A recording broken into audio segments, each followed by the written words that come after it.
24 August সন্ধ্যা 6টা 19 মিনিটের দিকে Cox's Bazar Kolatoli hotel world BC স্যুটের সামনে দুটি বাইক নিয়ে দাঁড়ান চন্দ্রিমা এলাকার কিশোর গ্যাং লিডার মামুন, ছিনতাই মামলার আসামি একই এলাকার আরাফাত ও তাদের সহযোগী মেহেদি। 6টা 23 মিনিটের দিকে তারা প্রবেশ করেন ওয়ার্ল্ড বিসি স্যুটে। 6টা 23 মিনিট থেকে 28 মিনিট পর্যন্ত মামুন, আরাফাত ও মেহেদি সহ তাদের সহযোগীরা অবস্থান করেন হোটেল লবিতে। এ সময় তাদের সাথে যোগ দেন ইদ্রিস ওয়ার্ল্ড বিসি স্যুটের একটি ফ্ল্যাট দেখাশোনা করেন। এরপর তারা ওঠেন 3তলা একটি ফ্ল্যাটে। ফ্ল্যাট দেখে 6টা 42 মিনিটের দিকে চক্রটি বের হয়ে যান ওয়ার্ল্ড বিসি স্যুট থেকে। প্রায় 50 মিনিট পর 7টা 27 মিনিটের দিকে আবারও দুটি বাইক নিয়ে তারা ওয়ার্ল্ড বিসি স্যুটে যান। তবে এবার তাদের সাথে 2 জন নতুন ব্যক্তি যোগ হন। তারা হলেন টেকনাফ শামলাপুর এলাকার আনোয়ার ও তার আত্মীয় চন্দ্রিমা এলাকার ভাড়াটিয়া আজিজ। 7টা 28 মিনিটের দিকে তাদের দেখা যায় ওয়ার্ল্ড বিসি স্যুটের পেছনের সিঁড়ি দিয়ে 3তলায় উঠতে। এ সময় আনোয়ারকে একজন এবং আজিজকে আরেকজন হাত ধরে সিঁড়ি দিয়ে 3তলায় তুলেন।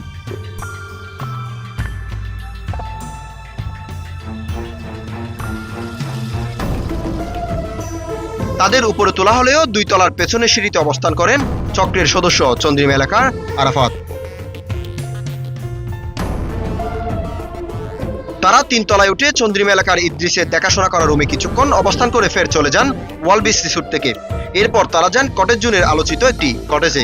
সেই কটেজে 24 ঘন্টা আটকে রেখে নির্যাতন চালিয়ে টেকনাফ শামলাপুর এলাকার আনোয়ারের কাছ থেকে আদায় করা হয় 1.5 লাখ টাকা পর্যন্ত।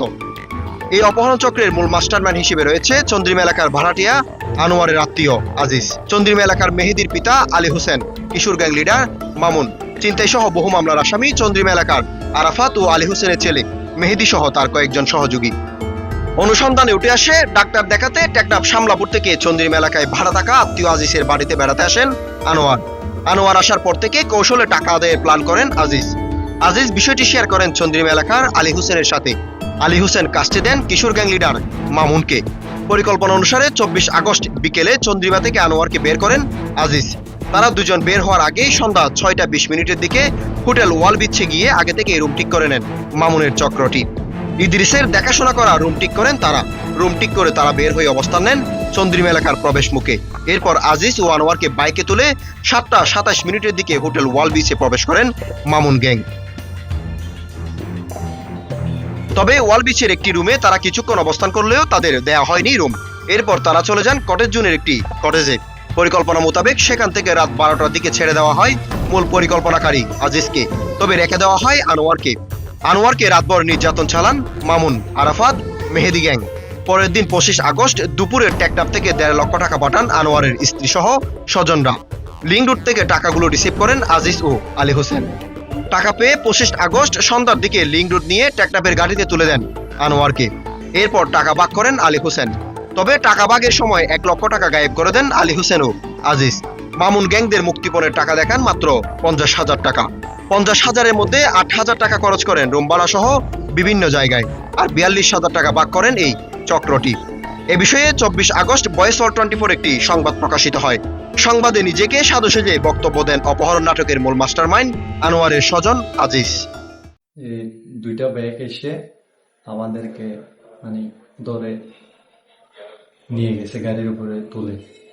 যে জড়িত ছিল মেহেদি আর এই আরফাত, মামুন, গুজা মারছে, ছুরি দেখাইছে, অনেক কিছু করছে আর কি।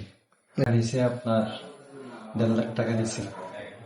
ভয়েস ওয়ার্ল্ডে এমন সংবাদের পর অপহরণ ও মুক্তিপণের বিষয়টি আড়াল করতে কথিত সংবাদ সম্মেলন করেন গ্যাং লিডার মামুন, আরাফাত ও মেহেদি। তারা সেখানে নিজেকে সাধু সাজান বেশ। আমার পিছনে দীর্ঘদিন থেকে আমার পিছনে শত্রুতা, আমি অনেক কিছু, আমারও অনেক লোকজন লাগছে। তো এই সংবাদ সম্মেলন করার উদ্দেশ্য হলো যে গত কালকে আমাদের বিষয় নিয়ে একটা নিউজ হয়েছে, ওই বিষয় নিয়ে সংবাদ সম্মেলন করতেছি। মিথ্যে বানোয়াট ভাবে এভাবে ওরা মানুষকে হয়রানি করে, হ্যাঁ, মানুষের মান সম্মান ক্ষুণ্ণ করে, এরকম বইতে এখানে যুব সমাজের জন্য একটা কি বলবো, এটা মানুষের মান সম্মান নিয়ে হেনস্তর করা, ক্ষুণ্ণ করা, মান সম্মান ক্ষুণ্ণ করা, এভাবে করা, এটা আমি প্রশাসনের কাছে আইনগত ব্যবস্থা গ্রহণ করব। এদিকে অপহরণ করে রাতভর নির্যাতন চালিয়ে মুক্তিপণ আদায়ের কথা স্বীকার করেন ভিকটিম আনোয়ার। এ বিষয়ে তিনি পুলিশ সহ বিভিন্ন জায়গায় অভিযোগ দেওয়ার কথাও জানান।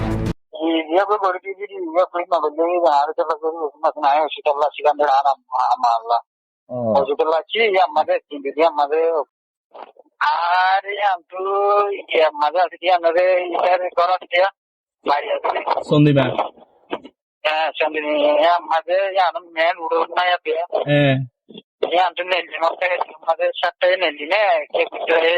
জি হনে হনে হজলি তারা তারপর মোটরসাইকেল তুলি কেন্দ্রে নিজে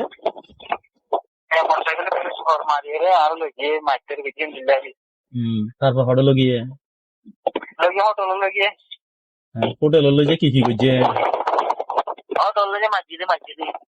মসজিদে ন টিয়া কেঙ্গুরি দিয়ন টিয়া হদুন দিয়ন হারে দিয়ন হদুন লইয়ে